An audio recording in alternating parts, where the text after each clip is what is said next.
Hello everybody and welcome to Storm Reads, and today I'm going to be talking about my June TBR.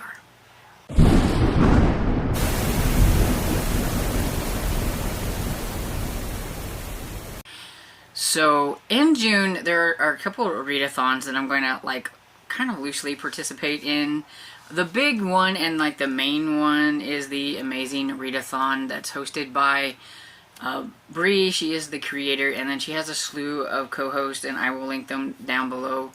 And also June on the Range, which was created by Michael K. Vaughn, and he has a slew of co-hosts, so I'll link them down below too.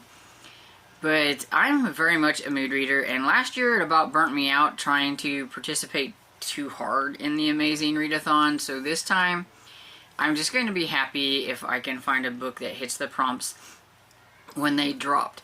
So this is a team-based readathon. I'm on Team Spooky, and so I figured at least what prompts I get to and things like that and everything, even if I'm a little slower than my other teammates, will still go towards that team, so I'm still giving them some points and everything. But you never know what the prompt is going to be, and so it's really hard to come up with a TBR or anything like that, and everybody knows that I'm quite the mood reader anyway, so I have a hard time with these kind of readathons, but I'm going to give it another go. I went really whole hog on it last year, and I was doing another readathon at the same time, and I almost burnt myself out, so I figured I'm not going to do any sightseeing prompts unless I have a book already in mind that I want to read and it fits one of the prompts. There are several prompts that you can use that can give your team a certain amount of points if you use a prompt from that, but you can also only use the prompt once, so you kind of have to be strategic in how you're going to be using those and everything. So those are just kind of up for grab. It just depends. I'm just going to concentrate mainly on the prompt, the book for the prompt that drops, and for that city that we'll be in. If you want more information, go to FourPawsandaBook, and Bree has a great explanation of how everything works and all that kind of jazz. There's detours, and if you're a losing team for that city, you get, you have to do some kind of extra thing with the next prompt. If you're a winning team, you get something good, maybe extra points or something. Yeah, there's a lot into everything, and so I really don't have a TBR picked out for that, so it's just kind of going to be whatever and stuff. But I do have June on the Range, and I have a couple of books, and it just so happens to be that the two books that I picked out for this, they're based on the same character, fictional character, but by two different authors. I wasn't going for that at the beginning, but that's just kind of how it happened. And I know there's not really you must read with the westerns. It's pretty loose. You just need to read a western.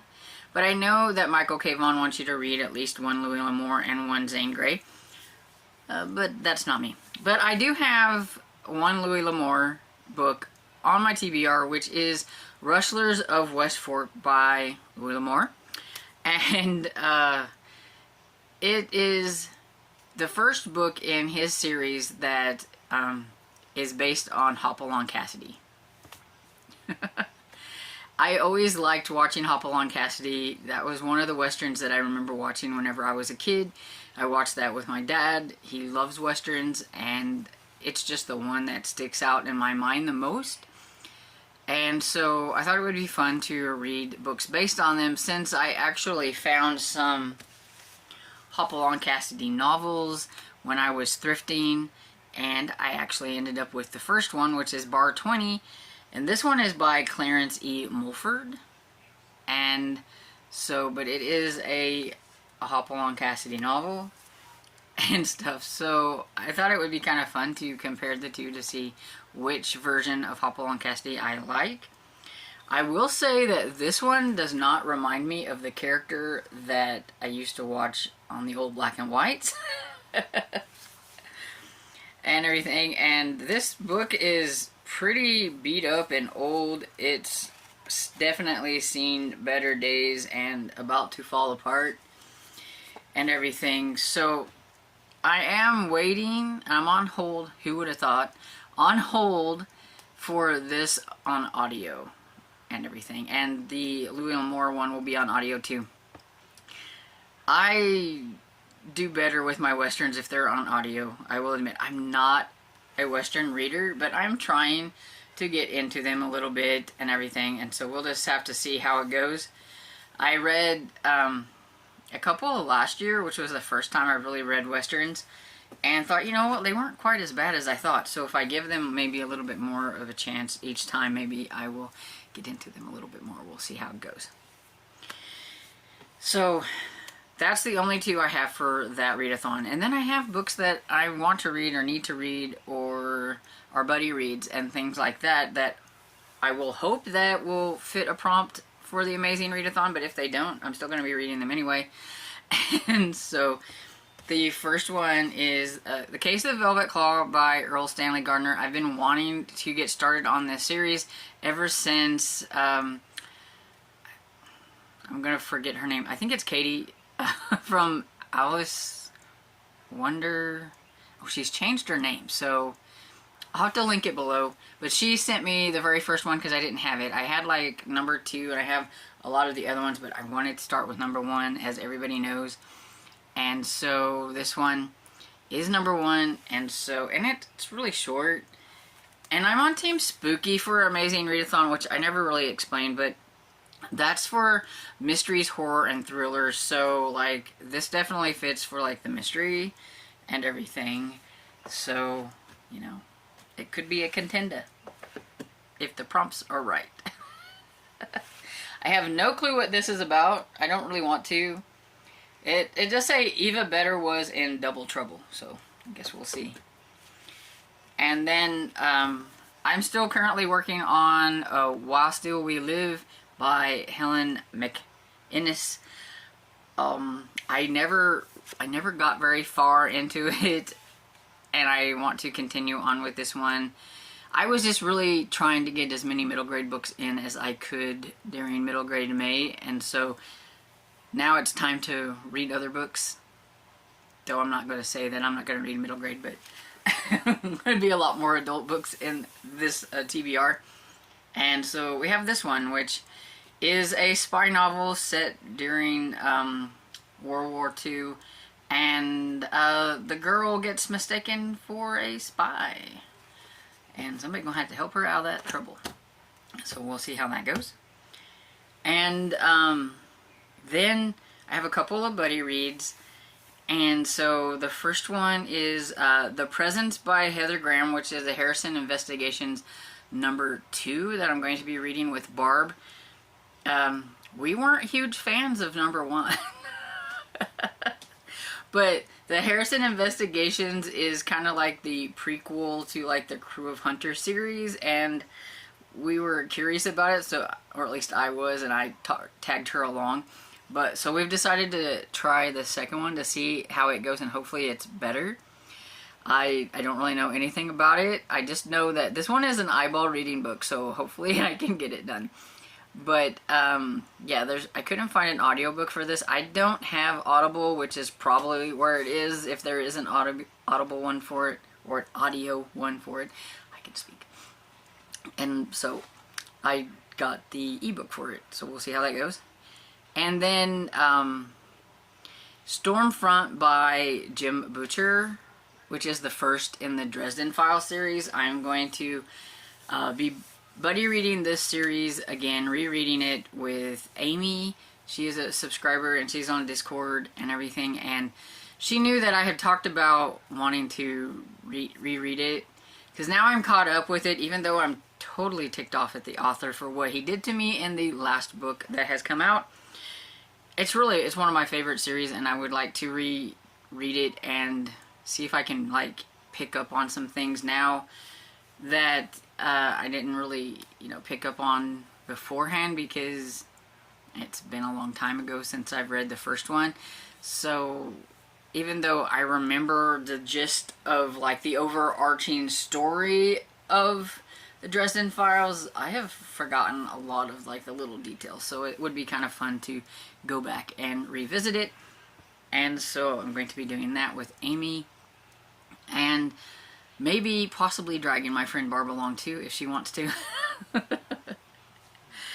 And everything. So yeah, so we'll have that one, which that one will be pretty easy. So, and both of those books and the spy book too, like they're all mysteries type of books, even though they, like the other ones, have a little paranormal stuff. They still have mysteries, things to solve in them and things like that. So I can still probably count them for Team Spooky if a prompt fits. But we'll just have to see how it goes. And then I have 4 books that I have out on Libby that I would like to get to, instead of being like, oh well, I can't read that because I'm doing this, and pushing them back or not getting to them and them having to go back and then re-waiting for them if I have to put them on hold. I'm going to read them.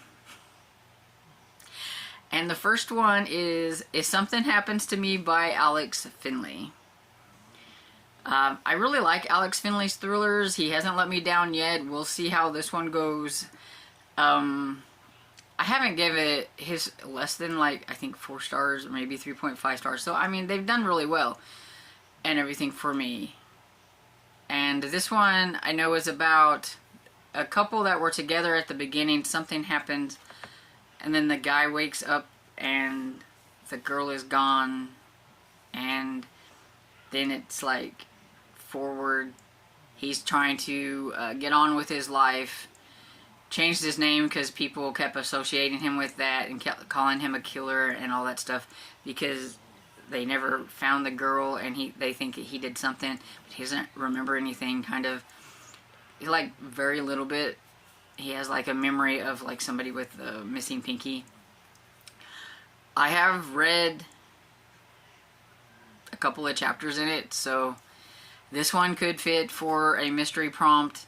I know you can count them even if you've started them, as long as you're not 50% into the book and everything. And so I also have Methods of Malice by Ellery Adams and Tiffany Radcliffe. It is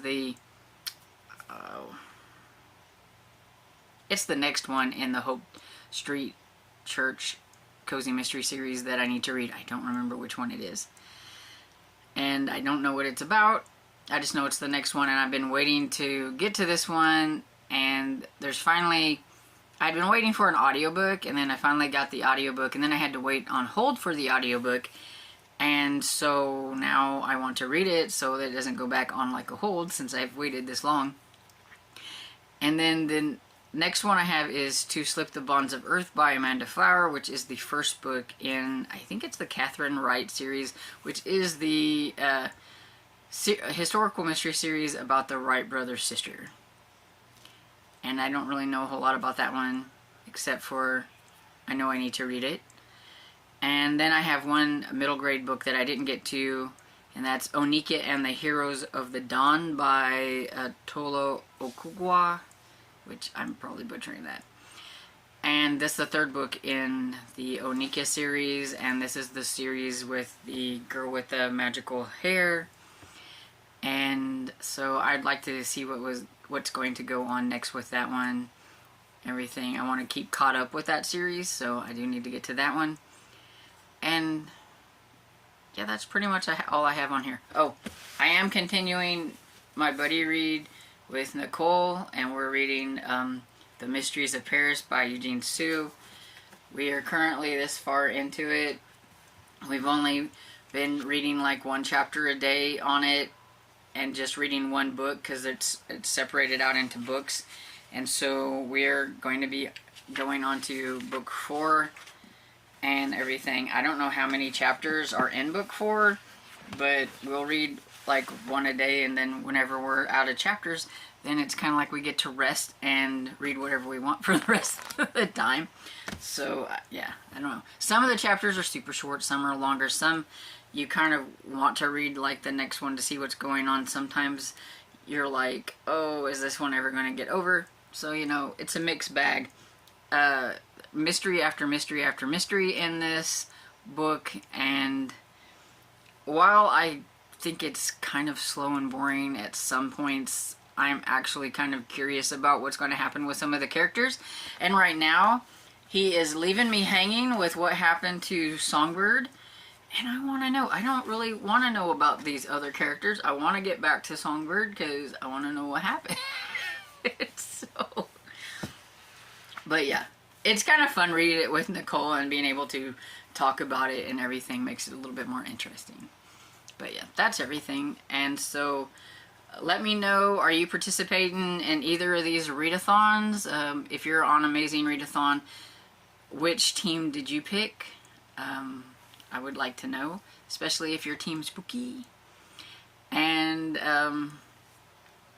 if any of these books pique your interest and you want to jump on board and read any of these with me, let me know that as well. I'm always game for reading with other people.